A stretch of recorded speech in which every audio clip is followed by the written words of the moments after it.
हर खबर पर होगी आपकी पकड़। डाउनलोड कीजिए एबीपी लाइव ऐप। भारत और चीन के बीच पिछले 3 महीने से एलएसी यानी लाइन ऑफ एक्चुअल कंट्रोल पर टकराव की स्थिति बनी हुई है। ये टकराव खत्म होने का नाम नहीं ले रहा है और इस बीच में रक्षा मंत्रालय ने पहली बार इस बात को कबूल किया है कि चीन ने पूर्वी लद्दाख से सटी हुई एलएसी पर घुसपैठ की है। रक्षा मंत्रालय ने अपनी वेबसाइट पर पहली बार दस्तावेज अपलोड किए जिसमें साफ तौर से लिखा हुआ है कि चीन ने सबसे पहले एक तरफा जो ट्रांसग्रेशन और एग्रेशन वर्ड का इस्तेमाल किया रक्षा मंत्रालय ने चीन के लिए, यानी कि आक्रामकता और साथ ही अतिक्रमण का इस्तेमाल किया है। रक्षा मंत्रालय के मुताबिक जो चीन ने 5 मई से गलवान घाटी में अतिक्रमण यानी कि घुसपैठ करनी शुरू की, जो लगातार बढ़ती जा रही है।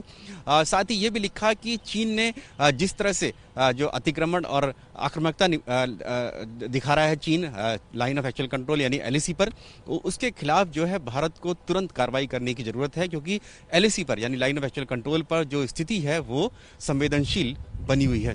हालांकि कुछ देर बाद ही रक्षा मंत्रालय ने अपनी वेबसाइट से इस दस्तावेज को हटा दिया। एबीपी न्यूज के पास इस दस्तावेज की कॉपी है जो कि अपलोड की गई थी, रक्षा मंत्रालय की वेबसाइट पर की गई थी। इसमें यह भी लिखा हुआ है कि 17 और 18 मई से जो चीन ने पैंगोंग त्सो से सटा हुआ जो इलाका है, फिंगर एरिया है, वहां पर भी अतिक्रमण किया यानी कि ट्रांसग्रेशन किया।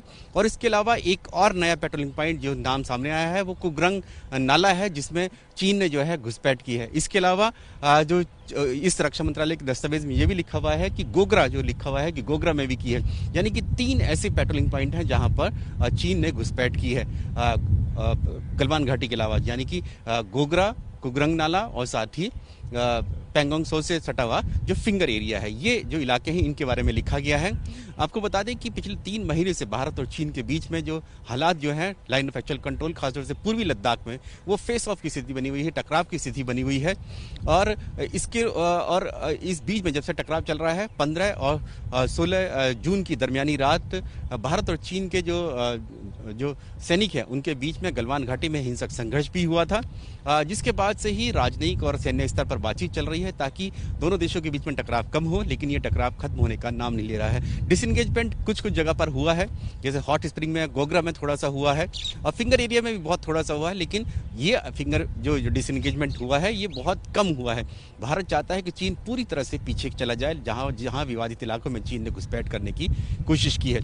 इस बीच में जो रविवार यानी 2 जुलाई को जो 5वीं भारत और चीन के कोर कमांडर स्तर की बातचीत हुई थी वो भी अभी बेनतीजा दिख रही है, क्योंकि भारत की तरफ से अभी तक इस पर कोई बयान सामने नहीं आया है। जो जानकारी मिली है उसके मुताबिक चीन का अड़ियल रवैया है।